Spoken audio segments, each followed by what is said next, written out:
गुरु प्यारी साध संगत जी, सभी को प्यार भरी राधा स्वामी जी संगत जी। आज हम उस रूहानी सफर की बात करेंगे जो हर सत्संगी के जीवन का आधार है। हम सब इस दुनिया के शोर शराबे में फंसकर उस असली घर सचखंड का रास्ता भूल चुके हैं।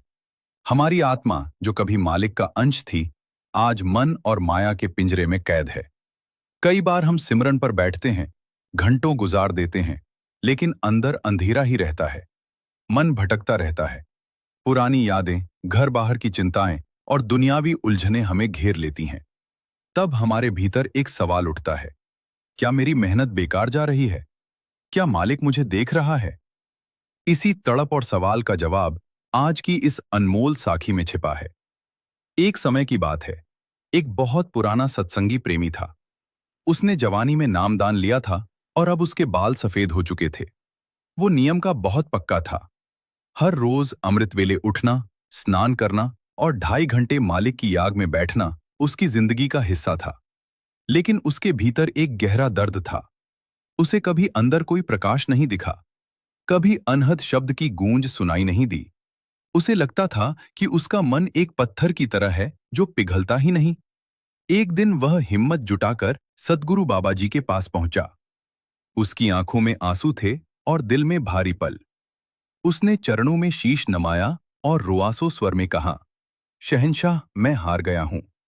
लोग कहते हैं कि नाम जपने से बेड़ा पार होता है, पर मेरा तो मन ही नहीं टिकता। मैं तो उस छेद वाली नाव की तरह हूं जो बीच मझधार में डूबी जा रही है।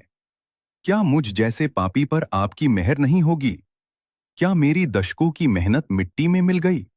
बाबा जी ने उस प्रेमी की और बहुत ही रहम और प्यार भरी नजरों से देखा। वह जानते थे कि यह रूह अंदर से कितनी तड़प रही है। उन्होंने उसे सांत्वना देने के बजाय एक छोटी सी परीक्षा लेने की सोची, ताकि उसे जिंदगी भर का सबक मिल सके। पास ही एक पुरानी टोकरी पड़ी थी, जिसमें बरसों से कोयला रखा जाता था। वह टोकरी अंदर और बाहर से कोयलों की कालिक की वजह से बिल्कुल काली पड़ चुकी थी। बाबा जी ने कहा, बेटा, तुम्हारी बात का जवाब मैं जरूर दूंगा, लेकिन पहले मेरा एक छोटा सा काम कर दो। इस टोकरी को उठाओ और सामने बह रही नदी से इसमें पानी भरकर लाओ। प्रेमी हैरान रह गया। वह सोचने लगा कि बाबा जी को तो सब पता है, फिर वह बांस की बनी इस छेद वाली टोकरी में पानी लाने को क्यों कह रहे हैं?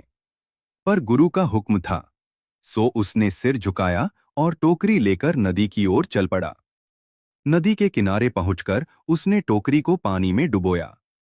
जैसे ही उसने टोकरी बाहर निकाली, सारा पानी उन अनगिनत छेदों से झरने की तरह बह गया।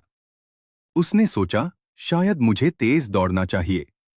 उसने फिर टोकरी भरी और पूरी ताकत से आश्रम की तरफ दौड़ा। लेकिन जब तक वह बाबा जी के पास पहुंचता, टोकरी खाली हो चुकी थी। वह फिर गया, फिर भरा, फिर दौड़ा।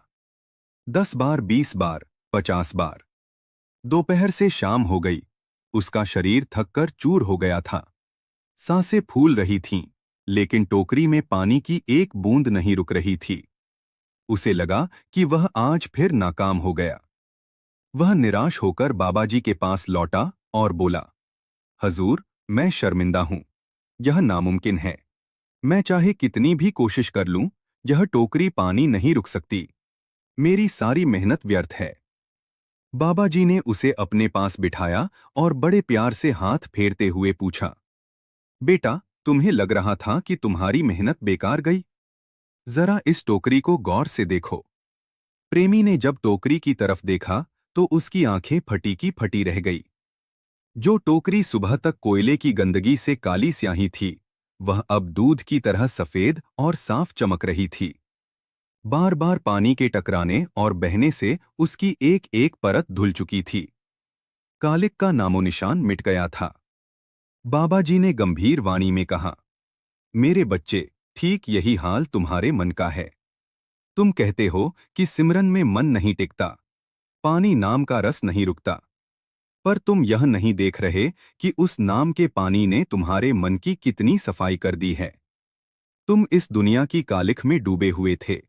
काम, क्रोध, लोभ, मोह और अहंकार के कोयले में तुम्हारी रूह को काला कर दिया था। जब तुम सिमरन पर बैठते हो, भले ही तुम्हें रूहानी नज़ारे ना दिखे, लेकिन वह शब्द तुम्हारे संस्कारों की गंदगी को धो रहा होता है। आगे बाबा जी ने समझाया कि भजन सिमरन कभी खाली नहीं जाता। जब हम राधा स्वामी नाम का जप करते हैं, तो वह एक रूहानी साबुन की तरह काम करता है। जैसे उस टोकरी के छेद खुले थे, इसलिए पानी निकल गया, वैसे ही हमारी इंद्रियां, आंख, कान, नाक बाहर की तरफ खुली हैं। इसलिए नाम का रस अभी टिक नहीं पा रहा। लेकिन सफाई तो हो रही है। अगर सफाई नहीं होगी तो मालिक का नूर अंदर कैसे ठहरेगा? गंदे बर्तन में दूध डालने से वो फट जाता है। वैसे ही गंदे मन में रूहानी ताकत नहीं रुकती। इसलिए कुदरत पहले सफाई करती है। जो समय तुम सिमरन में बिताते हो, वो तुम्हारी रूह के खाते में जन्म जन्म के कर्ज काटता है। वो तुम्हें उस काबिल बनाता है कि एक दिन तुम उस मालिक के दीदार के लायक बन सको। हौसला मत हारो। ये रास्ता लंबा है, पर गुरु का हाथ हमेशा साथ है। वो मालिक तुम्हारी हर एक आ और हर एक पुकार सुनता है। सिमरन करना तुम्हारा फर्ज है और मेहर करना उसका काम। वो वक्त का इंतजार कर रहा है।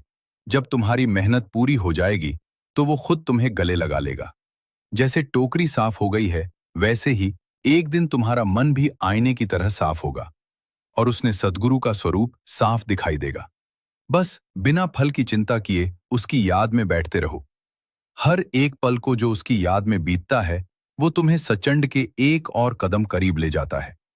तो प्यारे सत्संगियों, अगर आपको भी लगता है कि आपकी तरक्की नहीं हो रही, तो इस टोकरी को याद करना। सिमरन की धारा आपके भीतर बह रही है। वो आपको निर्मल कर रही है। भरोसा रखो, वो दयालु पिता किसी की मेहनत को जाया नहीं होने देता। एक दिन वो नूर जरूर बरसेगा और आपकी आत्मा निहाल हो जाएगी। राधा स्वामी जी।